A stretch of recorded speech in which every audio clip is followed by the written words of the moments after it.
Seeing that successful resistance shaped his worldview. Sankara realized that for African nations to progress, they had to eradicate domestic corruption and seize absolute control over their own resources. Appointed Minister of Information in 1981, Sankara immediately broke the mold of a typical politician. He rode a bicycle to work and actively encouraged newspapers to investigate and expose government scandals. He refused to serve a regime he saw drifting into anti-labor practices. He publicly resigned in protest, declaring, "Misfortune to those who gag the people," which quickly led to his arrest. But putting Sankara in jail backfired. His imprisonment sparked immense outrage, sending thousands of citizens into the streets and grinding the capital to a halt. His closest friend and fellow military officer, Blaise Compaoré, used the momentum of those protests to launch a coup. By August 1983, the 33-year-old Sankara was installed as president. An uncompromising Marxist and Pan-Africanist now commanded an entire nation. Sankara had the absolute executive power to execute his vision, backed entirely by the military strength of his closest confidant. On the first anniversary of his presidency, Sankara erased the country's colonial name. He rebranded it Burkina Faso, the land of upright people, and even composed the new national anthem himself. He immediately targeted the agricultural sector, nationalizing all land. He stripped control away from traditional feudal lords and redistributed it directly to the peasant farmers working the soil. This chart shows the rapid effect of that land redistribution. Over 3 years, wheat production surged from 1,700 to 3,800 kilograms per hectare. By doubling yields, Burkina Faso entirely eradicated famine. The nation achieved food self-sufficiency, relying on domestic labor rather than foreign aid.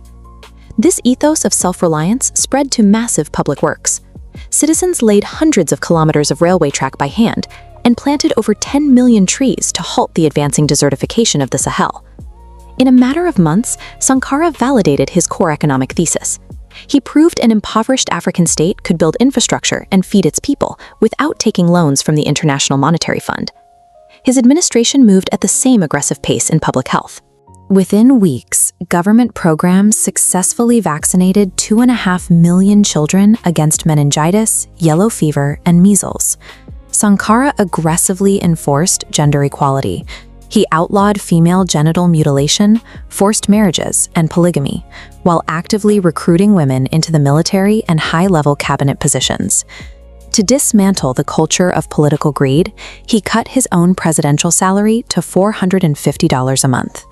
He then ordered the sale of the government's entire fleet of luxury Mercedes cars. He replaced those vehicles with the Renault 5, the absolute cheapest car available in Burkina Faso at the time, and made it the mandatory official service car for all government ministers. He also required all public servants to wear traditional tunics woven from domestic cotton and sewn by local craftsmen, forcing the government to directly stimulate the Burkinabe economy. While the rural peasantry deeply admired these actions, the wealthy elite did not. Stripping power from feudal chiefs and forcing urban politicians to live in modesty bred a dangerous, quiet resentment. Internationally, Sankara grew even bolder. He stood before the United Nations and the Organization of African Unity, urging a united front of African nations to completely repudiate their foreign debt. His speeches directly challenged global financial structures.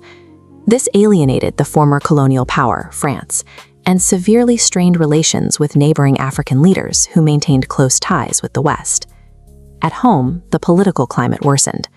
Sankara's People's Revolutionary Tribunals, originally designed to publicly try corrupt officials, were increasingly criticized by elites and human rights groups for arbitrary detentions and overreach.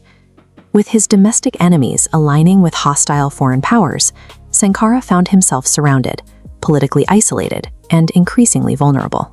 He refused to compromise his principles or engage in traditional political bargaining to secure his position. That absolute integrity left him without a safety net when the backlash finally materialized. On October 15, 1987, armed troops ambushed a special cabinet meeting in the capital. They opened fire, assassinating the 37-year-old president and 12 of his officials. The troops were led by Blaise Compaoré, Sankara's closest friend, and the man who had installed him in power. Compaoré immediately declared himself president while denying any involvement in the murder. Compaoré spent the next 27 years systematically dismantling the revolution. He reversed the land reforms, accepted new loans from the IMF, and buried Sankara in a hastily dug, unmarked grave. But the memory of the revolution persisted. In 2014, when Compaoré attempted to extend his dictatorial rule, a massive uprising of Burkinabe youth took to the streets and finally forced him into exile. Today, a towering memorial stands at the exact site of his assassination. Young people who never lived under his administration still sing his name and wear his image. Blaise Compaoré took his life, but he failed to erase his ideas. Thomas Sankara provided a concrete blueprint for a dignified, self-sufficient Africa, proving that integrity can leave a legacy that outlasts any regime.